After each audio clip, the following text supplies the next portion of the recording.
Red breaking news చూస్తున్నాం. భద్రాద్రి జిల్లా Bhadrachalam agency చర్ల మండల పరిధి పెద్దపల్లి గిరిజన సొసైటీ ఇసుక ర్యాంపులో నిబంధనలకు విరుద్ధంగా రాత్రిపూట ఇసుక తవ్వకాలు చేపడుతున్నారు. పెద్దపల్లి ఇసుక రీచ్ వద్ద గోదావరి నదిలో యంత్రాల సహాయంతో ఎలాంటి అనుమతులు లేకుండా అక్రమంగా ఇసుకను డంపింగ్ యార్డుకు తరలిస్తూ స్టాక్ పాయింట్లు ఏర్పాటు చేసుకుంటున్నారు. పాలవంచ మండలం తోగూడెం సమీపంలో రాత్రి క్రషర్ మిల్లు క్వారీలో అక్రమంగా ఇసుక డంప్ చేసి రాత్రి సమయంలోనే తవ్వకాలు జరుపుతున్నట్లు సమాచారం అందుతోంది. ఇక రెవెన్యూ ఆర్ఐ అక్కడకు చేరుకుని ఇసుకను సీజ్ చేసి తహసీల్దార్ కార్యాలయానికి తరలించారు. మట్టి మాఫియాపై విచారణ జరిపి సదరు కాంట్రాక్టర్లు అక్రమాలకు సహకరిస్తున్న అధికారులపై కఠిన చర్యలు తీసుకోవాలని స్థానికులు డిమాండ్ చేస్తున్నారు.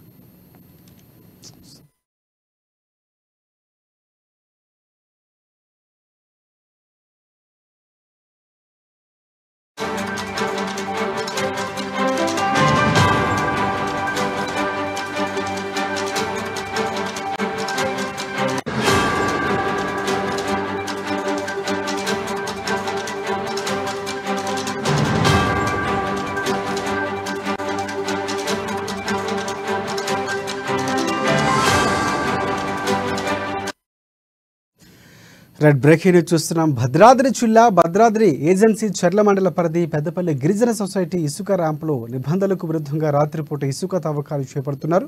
పెద్దపల్లి ఇసుక రీచ్ వద్ద గోదావరి నదిలో యంత్రాల సహాయంతో ఎలాంటి అనుమతులు లేకుండా అక్రమంగా ఇసుకను డంపింగ్ యార్డుకు తరలిస్తూ స్టాక్ పాయింట్లు ఏర్పాటు చేసుకుంటున్నారు. పాల్వంచ మండలం తోగూడెం సమీపంలో రాతి క్రషర్లో మిల్లు క్వారీలో అక్రమంగా ఇసుక డంప్ చేసి రాత్రి సమయంలో తవ్వకాలు జరుపుతున్నట్లు సమాచారం అందుకున్న రెవెన్యూ ఆర్ఐ అక్కడకు చేరుకుని ఇసుకను సీజ్ చేసి తహసీల్దార్ కార్యాలయానికి తరలించారు. మట్టి మాఫియాపై విచారణ జరిపి సదరు కాంట్రాక్టర్లు అక్రమాలకు సహకరిస్తున్న అధికారులపై కఠిన చర్యలు తీసుకోవాలని స్థానికులు డిమాండ్ చేస్తున్నారు. ఈ అంశానికి సంబంధించి పూర్తి అప్డేట్స్ అందించేందుకు మా ప్రతినిధి శ్రీనివాసరావు మనకు అందుబాటులో ఉన్నారు భద్రాద్రి కొత్తగూడెం నుంచి. చెప్పండి శ్రీనివాసరావు. Thank you Rajasekhar. భద్రాద్రి కొత్తగూడెం జిల్లాలోని భద్రాచలం ఏజెన్సీ ప్రాంతంలో గోదావరి పరివాహక ప్రాంతం ఉన్న నేపథ్యంలో ఈ యొక్క గోదావరి నదిలో నుంచి అక్రమ ఇసుక తోలకాలు అధికారులు కొంతమేర కట్టడి చేస్తున్నప్పటికీ పూర్తి స్థాయిలో ఈ యొక్క ఇసుక అక్రమ తోలకాలను నిలువరించడంలో విఫలమవుతున్నారని చెప్పేసి ప్రజల నుంచి ఆరోపణలు వస్తున్నాయి. ఈ నేపథ్యంలోనే ఈ యొక్క గత కొన్ని రోజులుగా అక్కడ ఇసుక గోదావరి చర్ల మండలంలో ఉన్నటువంటి ఆ యొక్క పెద్దపల్లి వాగు గోదావరి వద్ద ఇసుక ర్యాంపు గోదావరిలోకి మట్టి పెద్ద భారీ టిప్పర్లతోటి మట్టి తోలకాలు చేస్తూ ఆ యొక్క ర్యాంపును ఏర్పాటు చేసుకొని అక్కడి నుండి ఇసుక తోలకాలు ఒడ్డుకు చేర్చి రాత్రుల సమయాల్లో ఈ యొక్క లారీలను దాదాపు 200 లారీల వరకు ఈ యొక్క అక్రమ ఇసుక భద్రాచలం ఏజెన్సీ ప్రాంతం నుండి తెలంగాణ రాష్ట్రంలోని పలు నగరాలకు ఇక్కడి నుంచి సరఫరా చేస్తున్నటువంటి నేపథ్యం ఉంది. ఈ యొక్క గోదావరి పరివాహక ప్రాంతంలో ఈ యొక్క అక్రమ ఇసుక తోలకాలు జిల్లా స్థాయి రాష్ట్ర స్థాయి అధికారుల యొక్క ప్రమేయం ఉన్నదా అనేది కూడా ప్రజల్లో అనుమానం కలిగిస్తున్నటువంటి నేపథ్యంలో ప్రజాప్రతినిధులు రాష్ట్ర స్థాయి ప్రజాప్రతినిధులు కావచ్చు, స్థానికంగా ఉన్నటువంటి ప్రజాప్రతినిధులు కావచ్చు, ఈ యొక్క అండదండలు ఉన్నాయా అనేది కూడా ప్రజల్లో అనుమానం కలిగిస్తున్నటువంటి నేపథ్యంలో గత రాత్రి ఈ యొక్క భద్రాచలం ఏజెన్సీ నుండి ఈ ఎటపాక తెలంగాణ సరిహద్దు ఆంధ్ర సరిహద్దులో ఉన్నటువంటి ఎటపాక పోలీసు మరియు రెవెన్యూ అధికారులు అక్కడ 15 లారీలను ఆ రాష్ట్ర సరిహద్దు ఆ యొక్క పర్మిట్ లేదని చెప్పేసి అంతర్రాష్ట్ర రోడ్డు పర్మిట్ లేదని చెప్పేసి ఎటపాక పోలీస్ స్టేషన్ వద్ద 15 లారీలను నిలిపినటువంటి ఘటన కూడా ఈరోజు తెల్లవారుజామున జరిగింది.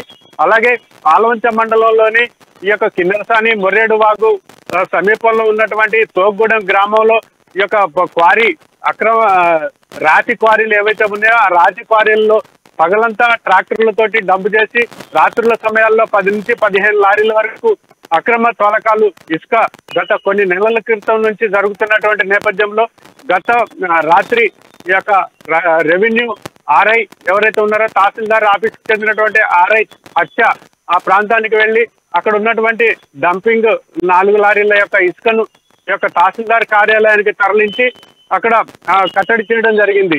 ఇది ఈ యొక్క గత కొన్ని నెలలుగా రాష్ట్ర ప్రభుత్వం కాంగ్రెస్ ప్రభుత్వం ఏర్పడిన తర్వాత అక్రమ తోలకాలు ఏమున్నా కూడా పూర్తి స్థాయిలో కట్టడి చేయాలని చెప్పేసి మన ముఖ్యమంత్రి రేవంత్ రెడ్డి ఆదేశించినప్పుడు నుండి కూడా ఈ యొక్క కొంత తోలకాలు కట్టడి అయినప్పటికీ కూడా డిమాండ్ పెరగడంతో ఈ యొక్క పూర్తి స్థాయిలో అక్రమ తోలకాలను నిలువరించడంలో అధికారులు వెనకంజలో ఉన్నారని కూడా ప్రజల నుంచి ఆరోపణలు వినిపిస్తున్నటువంటి నేపథ్యం ఉంది.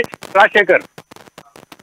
శ్రీనివాస్, ప్రధానంగా మట్టి మాఫియాపై ఇక నుంచి ప్రభుత్వం కానీ ప్రభుత్వం సంబంధించిన అధికారులు కానీ ప్రధానంగా పోలీసులు మరింత నిఘా పెంచి ఉండే అవకాశం ఏమైనా కనిపిస్తూ ఉందా? దీనికి సంబంధించి పూర్తి స్థాయిలో మరింత వేగవంతం చేసి నిలువరించే అవకాశాలు ఏమైనా కనిపిస్తున్నాయా? అంటే ప్రధానంగా చూసుకున్నట్టయితే ఈ యొక్క మట్టి మాఫియా కావచ్చు, ఇసుక మాఫియా కావచ్చు, ఈ యొక్క తెల్లవారుజామున 4 గంటల వరకు రాత్రుల సమయాల్లో ఈ యొక్క పెట్రోలింగ్ వాహనాలు ఎక్కడికక్కడ రోడ్ల పైన ఉంటాయని చెప్పేసి వీళ్ళు 4 గంటల తర్వాత 6 గంటల మధ్యలో ఈ యొక్క 2 గంటలు 3 గంటల వ్యవధిలో ఈ యొక్క సరిహద్దులు దాటి వెళ్ళిపోతున్నటువంటి నేపథ్యం కూడా ఉంది. అధికారులు రోడ్ల పైన ఉన్నటువంటి సమయాలు చూసుకొని ఈ యొక్క మాఫియా డాన్లు ఎవరైతే ఉన్నారో ఇసుక కావచ్చు, మట్టి కావచ్చు, ఈ యొక్క డాన్లు మాత్రం వాళ్ళ యొక్క సమయపాలను చూసుకొని వీరు కూడా ఈ యొక్క అక్రమ తోలకాలను కొనసాగిస్తున్నటువంటి సందర్భం కూడా ఉంది. Rajasekhar. Right. Thanks for updates Srinivasarao.